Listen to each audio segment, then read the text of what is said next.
Prey takes place in an alternate timeline. You play as Morgan Yu. Morgan has been the subject of experiments which was meant to advance humanity by leaps and bounds, but of course things have gone terribly wrong.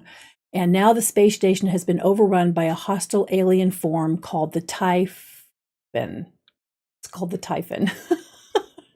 So your goal is to figure out what's going on and then to do whatever it takes to keep the alien life form from getting off the space station and infecting Earth. The fate of the station, of everyone aboard the station, and ultimately of Earth, is in your hands. All playstyles will require thought and planning because there are really limited resources. So you really can't go through that station balls to the wall because you have to plan ahead to save your resources for the bigger enemies. Let me show you what the game looks like.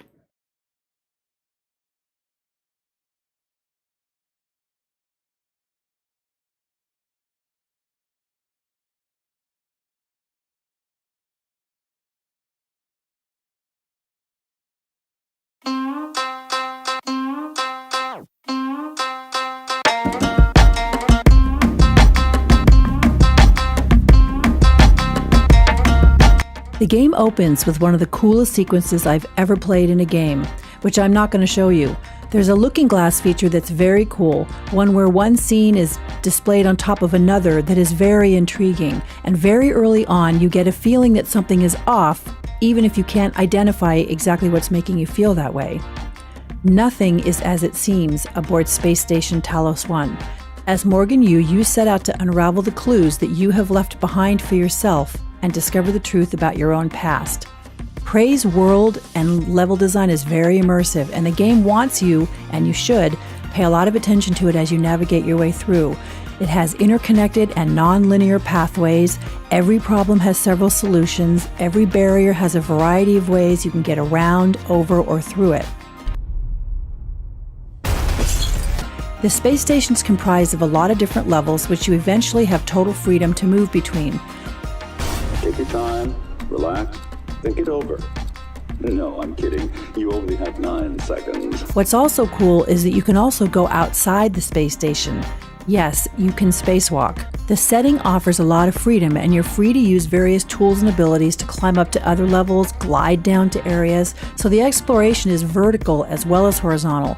I'm not going to go into the various tools available to you because it would be super spoily, but let's just say that they're non-traditional and creative, and they offer a lot of freedom in deciding how you want to deal with an enemy, a barrier, or a problem. You will have to do a lot of crafting to access various weapons and abilities, which means you'll also do a lot of scavenging, and scavenging means exploration. And due to the nature and abilities of your enemies, exploration and scavenging is dangerous.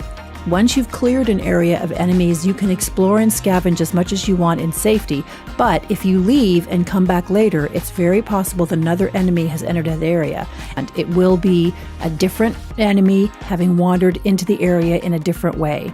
As for the combat, I know I fumbled over my description of Prey in the intro, but that's because it's so hard to define. It's not really a first-person shooter, though it is in the first person and you do shoot things.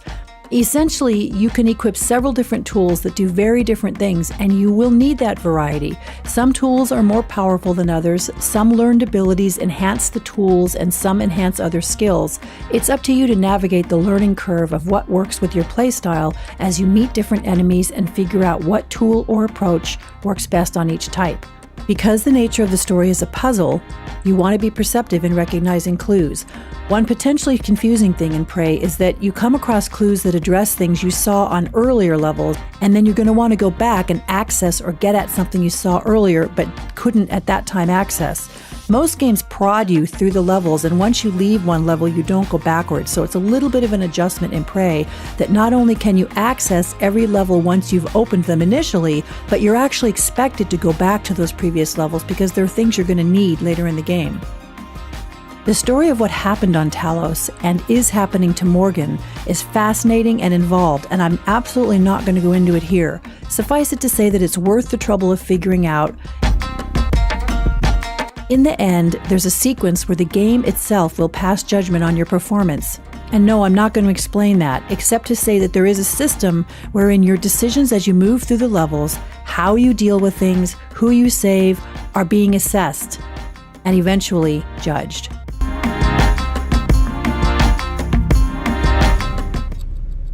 Whenever you're ready, Morgan.